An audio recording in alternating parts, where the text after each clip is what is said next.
High everyone म चाहिँ के भन्न आएको भने अस्ति मेरो फोन चोरी भएको त्यो मैले भिडियोहरू हालेको थिएँ नि। अनि त्यो मान्छेले चाहिँ त्यो केटीले चाहिँ मलाई कस्तो मेसेजमा त्यो धम्की जस्तो टाइपको मेसेज गरी होइन फेसबुकमा। अब मैले त्यसलाई के गर्नुपर्ने हो, अब एकचोटि चौकी नै जानुपर्ने हो कि हुन त अब चौकी गएर नि केही कामै छैन जस्तो लाग्छ।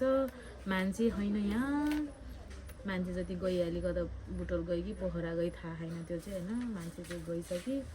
अनि कस्तो कि जो चोर उसैको ठुलो चोर भने जस्तो भने तपाईँले त्यो जाबो सामसुङको फोन त अनि पाइहाल्नु भयो भनेर भन्छ भने अचम्मै के भन्ने होला। म त छक्क पर्छु। म त जाबो मोबाइल गरेँ त्यसलाई मैले सुरुमै माग्न जाँदाखेरि राम्रो मुखले भनेको चाहिँ लेहौ भने त्यो मोबाइल तिमी नै राख, पैसा तिमी नै राख, मलाई सिमको खाँचो छ, सिम मात्रै देऊ मेरो सिम भनेर माग्दाखेरि लकै छैन भनेर जिद्दी गरी। अनि पछि मैले कता कताबाट अब यस्तो छानबिन गर्दाखेरि अब अरूकोबाट कन्ट्याक्ट गरेर पाएँ, मैले मेरो फोन पाएँ होइन। फोन पाएर अनि मैले भिडियो बनाएर हालेँ। भिडियो बनाएर हालेपछि त अब मैले केही गरी नराम्रो कदम उठाएँ भने अब हजुर पर्नुहुन्छ भाउजू ह्यान त्यान भनेर भने अचम्मै के छिब्बा। म दङ्गै पर्छु त्यसलाई देखेर। हेर्नु न यहाँ अब यहाँ म्यासेज पनि गरेँ हो। अनि म हजुरलाई उस पनि हालिदिन्छु, यसको स्क्रिनसट गरेरै हालिदिन्छु। पहिला त मलाई ब्लक गरी थिएँ अनि पछि अनब्लक गरेर म्यासेजहरू हालेँ। म दङ्गै परेँ। हेर्नु है यस्तो म्यासेजहरू हालेँ होइन। यो चाहिँ यिनीहरू चाहिँ यो पहिले म बोलेको यिनीहरूसँग त्यस्तो नगर्दाखेरि। अनि यो चाहिँ अब यति बोलिसकेपछि मोबाइल चोरी भयो नि त। अनि मेरो मोबाइल चोरी भएपछि मलाई ब्लक गरी अनि त्यसपछि यो आज फेरि यस्तो हाली यसले मलाई यस्तो पठाइए।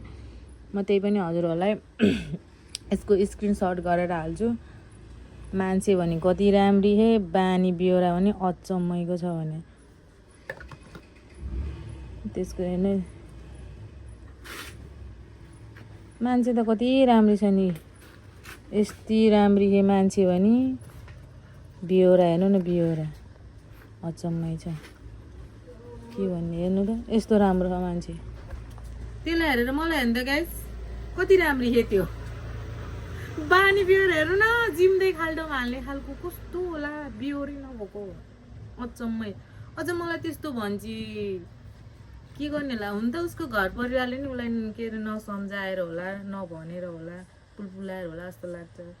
अब यस्तो नराम्रो काम गरिसकेपछि त अब घर परिवारले नि यस्तो गर्नुहुन्न, तैँले यस्तो नराम्रो काम गरिस् भनेर कराउने ठाउँमा ढाकछोप गर्छन् होला के अरे। त्यही भएर त मात्तिन्छ नि। पहिला पनि मेरो जेठान दिदीको मोबाइल चोरेर पुलिस चौकी लगेर त्यस्तो राखेको त्यो केटीलाई, तर पनि बानी सुध्रेन। अब मैले भिडियो बनाएर पोस्ट गरिदिएको, तपाईँ भाइरल हुनलाई पोस्ट गरेको कि के गर्नलाई पोस्ट गरेको भन्छ बा म्यासेजमा त।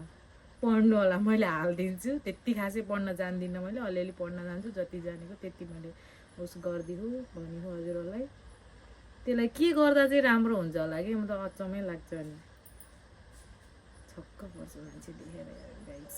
के भन्ने होला गाइज, मैले हजुरहरूले यसो सल्लाह सुझाव दिनु पऱ्यो कमेन्टमा होइन। यति नै, बाई बाई।